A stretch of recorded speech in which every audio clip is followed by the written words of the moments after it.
Hello বন্ধুরা, welcome my to channel মেঘনার short ভিডিওতে সবাইকে স্বাগত। আমি রুমা। আজ আমি তোমাদের সামনে একটা নতুন ভিডিও নিয়ে চলে এসেছি। পুরো ভিডিওটা দেখার অনুরোধ রইল। তোমরা কেমন আছো বলো? আমি খুব খুব খুব ভালো আছি। আজ আমি তোমাদের সামনে এমন একটা রেসিপি শেয়ার করতে চলেছি, পুরো ভিডিওটা দেখো তাহলেই বুঝতে পারবে। বাড়িতে থাকা কোনো জিনিসই ফেলা যায় না, এটা বলতে পারি তোমাদের। তো আমার বাড়িতে কতকগুলো রুই মাছের মাথা বেঁচে গেছিলো, তো ফ্রিজের মধ্যে রাখা ছিল, ভেবে পাচ্ছিলাম না কি করব। যখনই ভাবা তখনই কাজ, সঙ্গে সঙ্গে একটা রেসিপি মাথায় চলে আসলো। দেখো, রুই মাছের মাথাগুলোকে ছোট্ট ছোট্ট টুকরো করে আমি কেটে পরিষ্কার করে ধুয়ে নিয়েছি। এবার ওতে দেব কিছু আলুগুলোকে ছোট ছোট করে কেটে নিয়েছি ডুমো ডুমো করে, আর কাঁচা লঙ্কা, আর দেবো পেঁয়াজ কুচি, আর টমেটো, আর ধনিয়া পাতা, আর দেবো আদা রসুনের পেস্ট, আর একটা মশলা রেডি করে নেব, গুঁড়ো মশলা। এটা হচ্ছে জিরে গুঁড়ো, আর দেবো হলুদ গুঁড়ো, লঙ্কা গুঁড়ো, আর ধনিয়া গুঁড়ো। এই মশলাটাকে জল দিয়ে একটু ভিজিয়ে রেখে দেবো, একটা পেস্ট বানিয়ে নেব। আর ফোড়নে দেবো গোটা জিরে, গরম মশলা, আর শুকনো লঙ্কা ফোড়ন। কড়াই বসিয়ে দিয়েছি, কড়া গরম হয়ে গেছে। কড়াইয়ের মধ্যে দিয়ে দিলাম সাদা তেল, আর পুরো রান্নাটা আমি সাদা তেলেই করব। তোমরা যারা মাছের মাথা খেতে ভালোবাসো তারা এই রেসিপিটা একবার বাড়িতে ট্রাই করো, তাহলে বারবার খেতে ইচ্ছা করবে। মাছের মাথাগুলোকে একটু লাল লাল করে আমি ভেজে নেব। একবার খেলে বাড়িতে মাছের মাথা কখনো বেশি হবে না, যখনই মনে হবে তখনই করে ফেলতে পারবে। মাছের মাথাগুলোকে একটু ভালো ভালো করে ভেজে নেবো, লাল লাল করে। দেখো কেমন লাল লাল করে ভেজে নিয়েছি। এইভাবে সমস্ত মাছের মাথাগুলো ভেজে নেবো।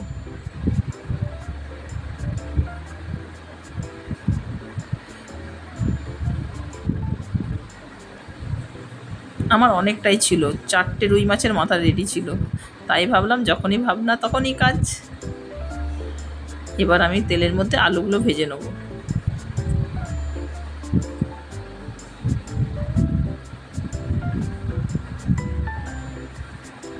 সংসারের মেয়েদের একটু বুদ্ধি করে চলতে হয়, তাহলে সংসারের কোনো জিনিসই বাদ যায় না, এবং সুস্বাদু রান্না করেও খাওয়া যায়।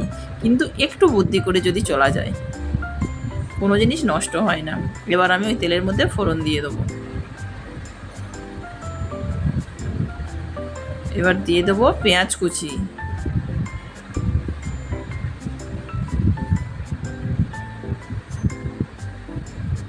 আর লঙ্কা কুচি। পেঁয়াজ আর লঙ্কাটা একটু লাল লাল করে ভালো করে ভেজে নেব,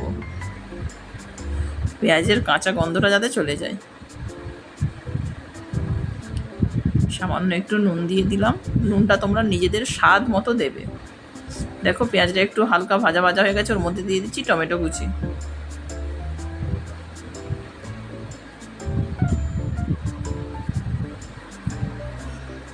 এবার দিয়ে দেবো আদা রসুনের পেস্ট। এবার মশলাটাকে ভালো করে কষাতে থাকবো, আদা রসুনের কাঁচা গন্ধটা যেখানে যাতে চলে যায়। এবার রেডি করে রাখা পেস্ট দিয়ে দিলাম।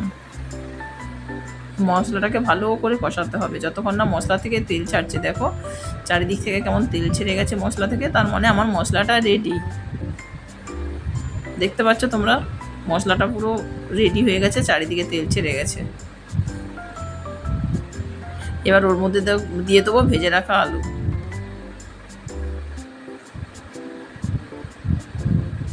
আশা করি তোমরা দেখেই বুঝতে পারছো যে কতটা সুস্বাদু হতে চলেছে।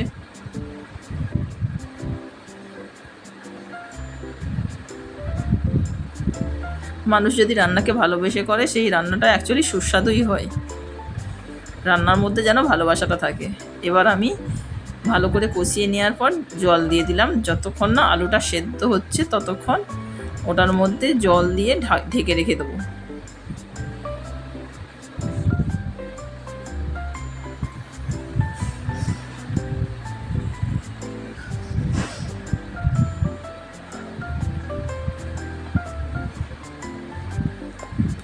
ঢাকনাতে ঢেকে রেখে দিলাম কিছুক্ষণের জন্য, আলুটা সেদ্ধ হওয়া পর্যন্ত। দেখো বন্ধুরা, আলুটা আমার সেদ্ধ হয়ে গেছে, আর জলটা অনেকটাই কমে গেছে। এবার আমি মাছের মাথার টুকরোগুলো দিয়ে দিলাম ওর মধ্যে।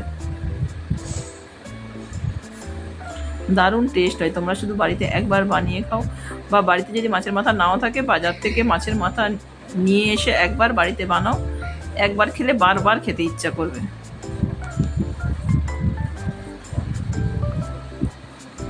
আমাদের বাঙালিরা মাছের মাথা মানে মুড়ি ঘন্ট, কিন্তু মুড়ি ঘন্ট ছাড়াও যে মাছের মাথা দিয়ে অন্য রেসিপি করে খাওয়া যায় সেটা তোমাদের আজকে দেখিয়ে দিলাম। তোমরা বাড়িতে একবার ট্রাই করো। এবার উপর থেকে ধনিয়া পাতা ছড়িয়ে দিলাম। দেখো আমার রান্নাটা পুরো রেডি, দেখতেই পাচ্ছ তোমরা কত সুন্দর হয়েছে রান্নাটা, আর খেতেও দুর্দান্ত টেস্ট হয়েছে। তোমরা শুধু একবার বাড়িতে বানাও। আর আমার ভিডিওটা কেমন লাগলো কমেন্টে অবশ্যই জানাবে।